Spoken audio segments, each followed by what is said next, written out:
इस वीडियो में हम क्लासियस-क्लैपेरॉन इक्वेशन के बारे में डिस्कस करेंगे। From Maxwell's second thermodynamical relation we have this is equal to this. Multiplying both sides by T से मल्टीप्लाई करेंगे तो ये रिलेशन आ जाएगा। Now from second law of thermodynamics T del S is equal to del Q, तो यहाँ T del S की जगह हम डेल क्यू रख देंगे तो ये रिलेशन आएगा। अब ये जो टर्म है क्या रिप्रेजेंट करती है? This represents the quantity of heat absorbed और liberated per unit change in volume at constant temperature. This is heat, this is volume and this is temperature. तो टेम्परेचर कांस्टेंट है यानी क्वांटिटी ऑफ हीट, अब heat absorb भी हो सकती है और लिबरेट भी हो सकती है per unit volume. The quantity of heat absorbed or liberated at constant temperature must be the latent heat, यानी ये गुप्त ऊष्मा होगी। नियत ताप पर कोई क्वांटिटी है हीट की, कोई ऊष्मा है, वो अवशोषित हुई या मुक्त हुई तो टेम्परेचर कांस्टेंट रहा, इसका मतलब वो गुप्त ऊष्मा है, लेटेंट हीट है। And the change in volume must be due to a change of state, यानी चेंज ऑफ वॉल्यूम का मतलब यानी या तो वो सॉलिड से लिक्विड में चेंज हुआ या लिक्विड से गैस में चेंज हुआ है। Now considering a unit mass of the substance, substance का यूनिट मास ले लें, उस पदार्थ का इकाई द्रव्यमान ले लें। Let L be the latent heat, latent heat है when the substance changes in volume from V1 to V2 at constant temperature, then del Q is equal to L होगा।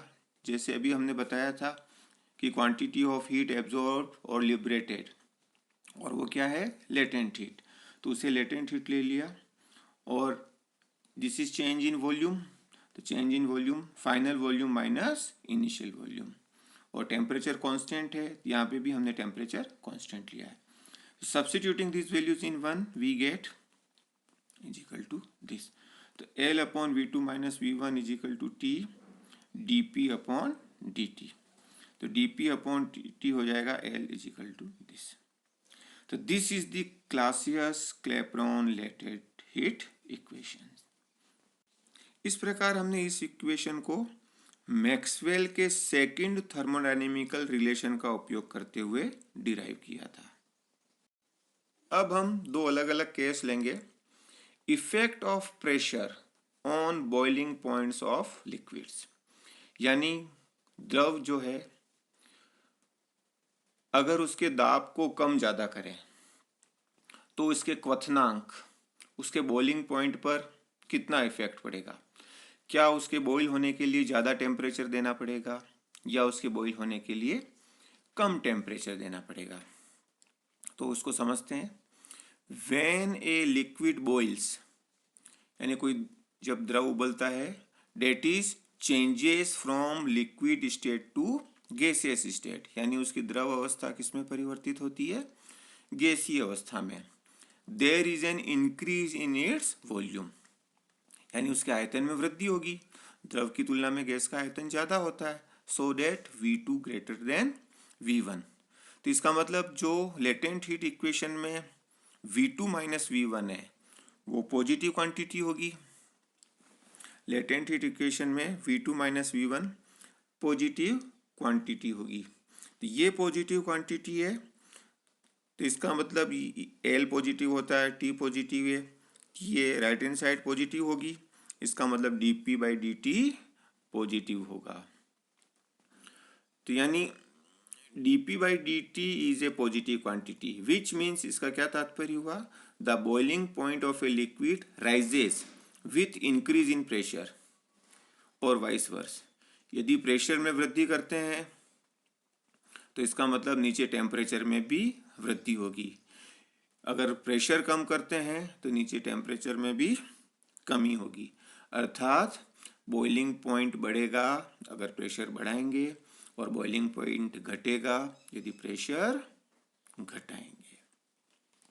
अब हम दूसरा केस लेते हैं, effect of pressure on melting points of solids, यानी ठोस के घलनांक पर दाब का क्या प्रभाव पड़ता है।